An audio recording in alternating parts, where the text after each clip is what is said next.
Hello once again, and thanks for joining us for another one of our video broadcasts. Tough one today, very tough subject, addictions. Street drugs, you name it, it's out there. Methamphetamine, crack, cocaine, alcohol. Just walk down the street, go to the bar, go to the state store, opiates, heroin. We've got huge problems. We've got new drugs that are actually now thought to be multiple times the potency even of heroin, that at this point in time as we do this video broadcast is out in the Midwest and seemingly making its way east. One police officer made the comment, we seem to just be losing the war on drugs because now we're actually synthesizing and making other drugs that are more potent even than what's already available, and we're losing young people left and right, certainly. And then we just have others that are just walking right down the street and they're imbibing day in, day out, functional alcoholics, others not so functional, and that eventually takes an entire toll. So I think the message today is, do I have an answer for the addiction for your child or for your loved one or for your husband? I don't know. I think what I want you to understand that there's often some underlying causes. We'll touch on them briefly. Why do we not have the proper coping mechanisms? Understand that there's nutrient deficits. Know that there's often methylation issues. I'm going to do a teaching, that's next, on methylation alone and how important that is to our brain, let alone cellular functioning and cellular rehabilitation. Gastrointestinal health suffers when we're abusing. Poor sleep feeds into this whole process. Lack of activity, diet. You say, but the guy's an alcoholic. How can I get him to be active? I mean, this is complicated, but I'm going to tell you, I think the key message for you to understand here today is that when I am dealing with excessive alcohol consumption or drug consumption, that the very components that feed that cycle, not dealing head on with what your problems are, having poor coping mechanisms, not understanding that you're running from something, you're not dealing with some of the issues, but my poor diet, my poor sleep, nutrient deficits feed this whole process. So unfortunately, this process feeds some of these, the nutrient deficits, enhances methylation deficiencies. Now I don't eat well, I don't sleep well, I'm not physically active. And what this does drives you further to these scenarios. Crystal clear in my mind, crystal clear. Now, the tough part is, how do we get folks, and how do you, as a support member in this scenario, have one of your family members, loved one, be able to see this? I'm not real sure, but maybe if you can just understand the ABCs, you're in a position to say, look, I know you're in a bad way here, and I picked up some supplements for you. I got to at least have you begin to change. You say, this is ridiculous. No, it's not. First of all, what we really need is a heart change. I mean, that's number one. For many of these scenarios, the very thing that we need, we run from. We need more of Him. We run from God. We run from the things of God, the truth of His Word. And we don't have revealed truth, and we are blinded, and we continue to fall deeper into a pit of depression and anxiety and drug abuse and alcohol abuse. The very thing that we need, number one, is Him. Number two, what is it that continues, or what was the impetus? I'm not good enough. I'm not smart enough. I was abused when I was younger, and believe me, that happens a lot more than we would even realize. And then I hide in these scenarios. This is the biggie, because this is the one, again, you just roll right down the street and pick that up. And this is simple, so you don't have to barter, you don't have to get buy expensive opiates, and you don't have to get involved in hanging on the corner. You just go right down to the bar, you just go right to the state store. That's why this one is the one that I think that is so devastating.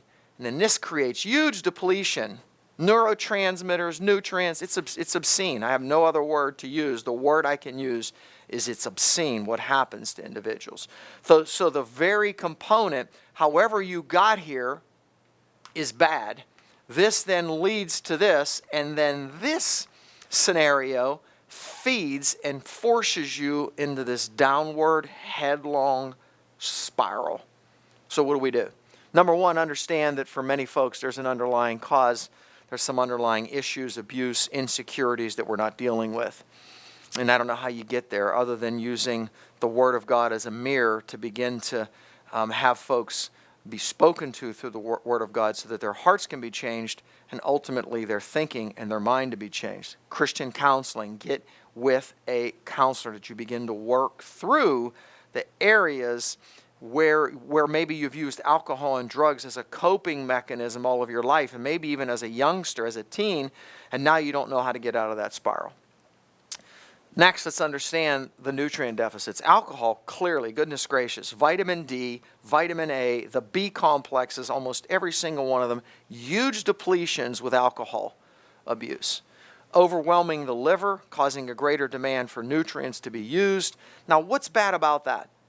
What's critically bad is when I have a deficit of some of these micronutrients, now I can't make the brain transmitters that I need to make. I can't make serotonin as efficiently. I cannot make dopamine. I need those micronutrients to be the catalyst.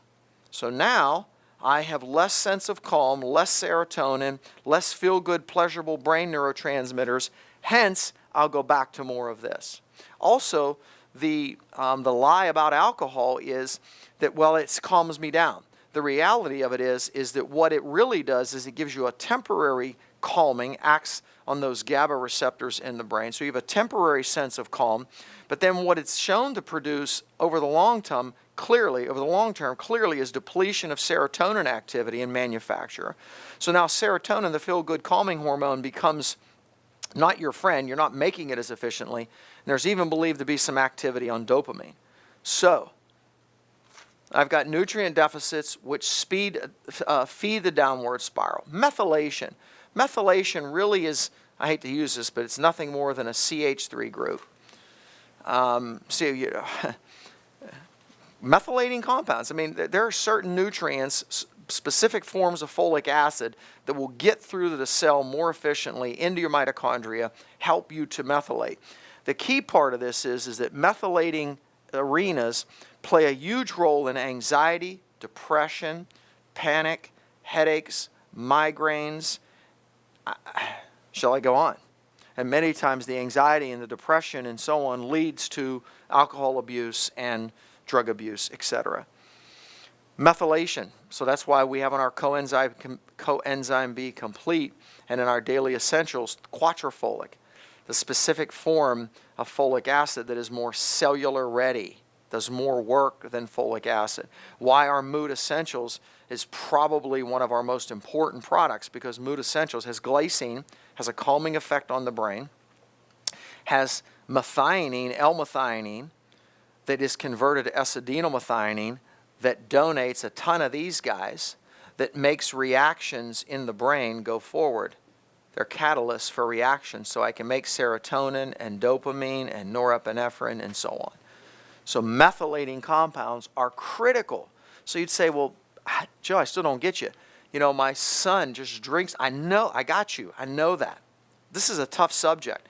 I think we're remiss to not encourage folks, family members, to get them doing some basic things, get them on some supplements. Why? I guarantee you, the origination point was one issue. What's feeding it is what we're blinded to. What continues the cycle is what we're missing. Next, the next two areas are obvious. Most folks with abuse scenarios, especially with alcohol, gastrointestinal health is destroyed. There's more intestinal permeability, leaky gut, more endotoxins, overloading the liver, disruption to the good bacteria, dysbiosis. We already know there's a gut-brain link. Now, if you do nothing else, but get this loved one on some coenzyme B completes, D3, omega 800s, Mood Essentials, some probiotic 100s, 100 billion units, you are doing them, excuse me, a world of good. Pray for them, support them, encourage them, speak truth to them, do not give up on prayer, and you help them out with some basic nutrients. This is critical. I can't even emphasize it enough. When you really look at what's going on behind the scenes, I could not emphasize it enough.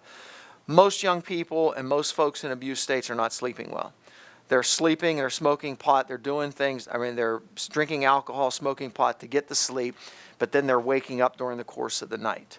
It's a big problem, because once that activity of the GABA receptor activity is pulled away from the alcohol, now I'm short-circuited. So it makes me almost more agitated, more anxious, hence why we drink more, and we drink over more extended periods of time, one of the issues.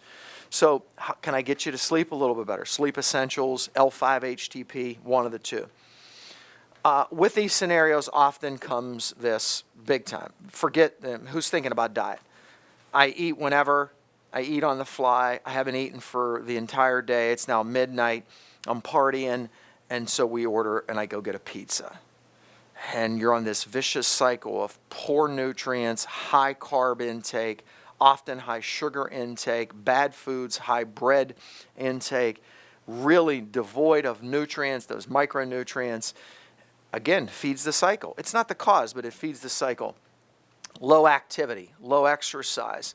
We can see, and literature shows that up to 50% of the depressive episodes can be reduced, even anxiety, but more the depression side, with regular activity and exercise, oxygenating the brain. It helps you to make serotonin more efficiently, so it all plays.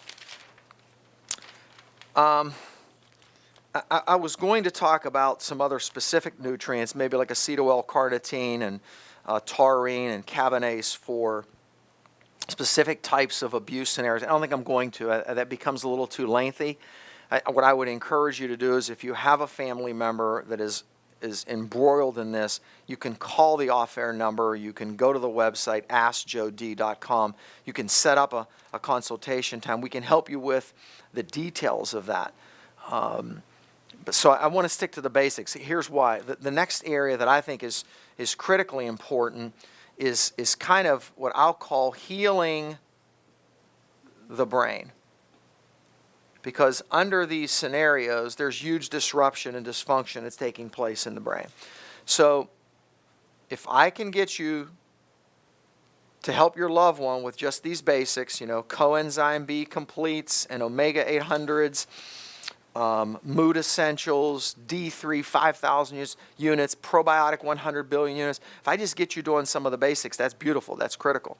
And then there's just the one side that I just call talking about fuel for the brain, healing the brain. Typically there's a lot of sugar, carb consumption already mentioned. I got to get you getting more fats in them. If they're at home with you, use olive oil as a dressing. Use olive oil on baked potatoes. Find a way to get good fats into their diet. Encourage them to eat raw nuts, eat almonds, walnuts. Good fats help to heal the brain. If you can get them to drink some green tea, get them to eat foods where you can use the turmeric spice as part of what you're making. Why? Because it has an anti-inflammatory effect. Many of these drugs and alcohol create tremendous systemic inflammation, especially the alcohol. Buffered C. I mean, I haven't mentioned it, but buffered C is huge with dopamine production in the brain, helping other neurotransmitters to be produced. So even just changing, and you say, well, I can't get them to eat 3 squares, it's not going to happen. But when you do have them, try to get them to eat fish, eat olive oil, consume olive oil on their salads. Try to get them to drink a protein smoothie. Make them eggs. Get them having and consuming some real foods as opposed to many of these comfort foods and high sugar and high carbohydrate foods. Exercise. If I can get the individual to do something, go walk, go run, that is awesome. Secondarily, if I can get you to try to understand that even if you bought them a bunch of protein bars and made them protein smoothies, that they ate more protein through the course of the day. Protein is the raw substrate for many of these brain neurotransmitters. L-tyrosine converts to dopamine or norepinephrine, epinephrine. You have to understand that these amino acids, they become the raw substrate, the raw fuel for how your body makes it. And then the micronutrients are the guys, the methylation and the nutrients are what drive them in the right direction and help you to make more. If they're not sleeping, this is brutally critical. Sleep essentials. Give them some phosphatidylserine or P-serine, 2 or 3 of those at bedtime, 2 or 3 of the omegas at bedtime. just simple ways, along with the essential sleep, get them to sleep. If they can sleep, we're finding in the literature that literally then sleep helps to clear away a lot of the debris. Number one. Number two, it is the activator for more neurons and synapses to be formed in the brain, because many of these scenarios are destroying them. Your loved one, under addiction, battling something, alcoholism, I don't know, whatever the issue is. These are simple principles that should not be overlooked and should not be assumed that you could not help them with them. These simple areas, doing some of these, can help to reduce this head over heels free fall that goes downwards, that is fed by the negative cycle. God bless you. Thanks for being with us. Pray for your loved one and use some basic wisdom to help them. See you on the next video broadcast.